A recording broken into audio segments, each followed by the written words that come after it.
Hey guys, it is Dalmatian Productions here, bringing you guys another video. Now, this video is going to be talking about, a lot of people have been asking me, why did I get a computer with only 64 gigabytes of storage? And before I answer that question, I'm going to actually go ahead and answer why these manufacturers are selling these low-end PCs to consumers. Now, there is actually a reason to this. I'm not going to count the Chromebooks as that. And the reason that manufacturers are selling low-end PCs is because, again, if you want a cheap laptop on the market, if you want to keep that price under $200, you got to make a cut somewhere. And if you want to provide nice hardware, either with a computer with either an Intel's low-end processor line or AMD's low-end processor line, then the only problem with these low-end PCs is they can't handle Windows updates very well. I'm not saying like security updates. I'm talking about like feature updates. Those big updates that Microsoft provides every 6 months. And one thing I wish Microsoft would do is make those updates smaller. And I wish they would make the feature updates smaller because, there's a lot of people. There's some people out there in this world that own a low-end PC. There's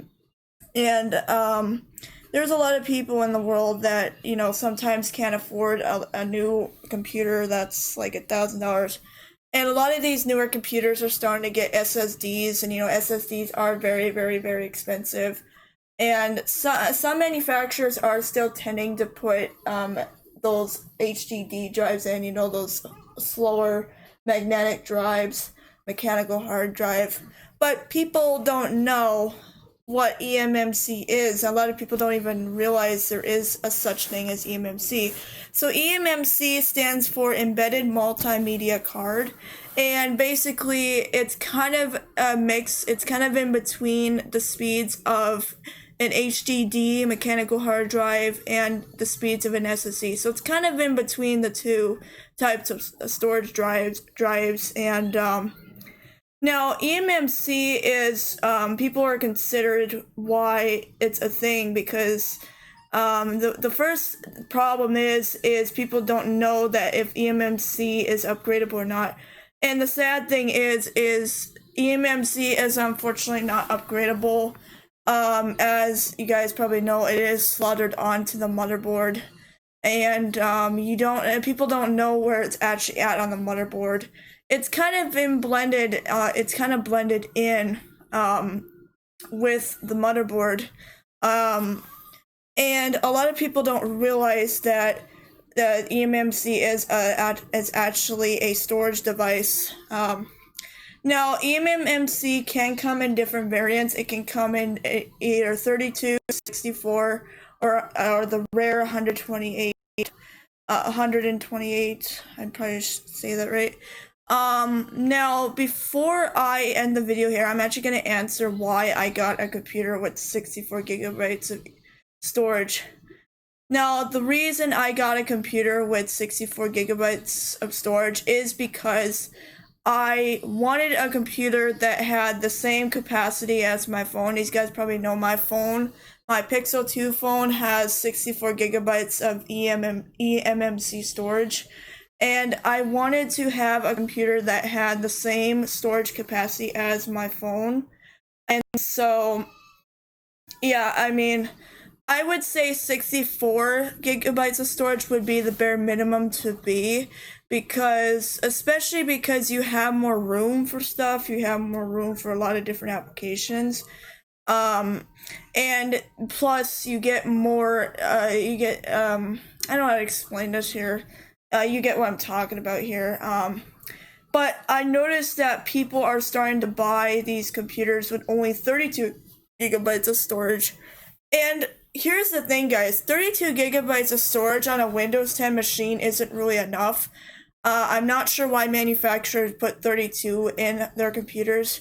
For 32 gigabytes on a Chromebook is fine because, Chrome OS isn't really a big OS. But with Windows 10, it is a big OS because Windows is a really, really, really large OS. It has large files. You guys probably know that because most of that storage is going through the operating system, and people don't know that they can't upgrade the storage. And like I said, I mean, I would rather go with either a 64 gigabyte eMMC storage device or just maybe get 256 gigabytes of an SSD. And the only problem with eMMC, it is a little bit slower than the SSD, because like I said, eMMC is kind of in between an HDD and an SSD speed. So it's kind of in between. It's like in the middle. It's kind of has the similar speeds of an HDD mechanical drive. And I can see why people are buying computers with mechanical hard drives, because you guys probably know my old PC, if you guys remember my previous computer, which was my Lenovo computer, which I used until 2018. Basically that computer had an HDD mechanical drive, excuse me. And I tell you what, that computer ran Windows 10 on it. It originally came with Windows 7 Pro, and I upgraded right away to Windows 10 Professional, and it was so slow. It was really slow in speeds. And like, I was originally gonna put like an SSD in there. I was gonna actually replace the hard drive with an SSD, but at the time I didn't know much about SSDs. I didn't know about SSDs yet until a few years later. And so, well, yeah. So anyways, guys, it's pretty much gonna wrap up for this video, and I will see you guys in my next video. Goodbye, everybody.